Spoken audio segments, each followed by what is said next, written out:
F250 XL 5.4 liter 2 valve. What we ended up having to do to fix that fuel pump power issue was the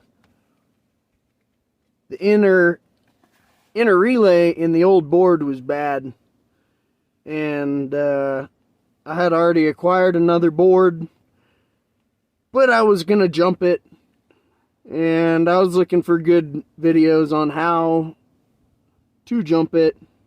I came across this guy, shout out to Big Bill.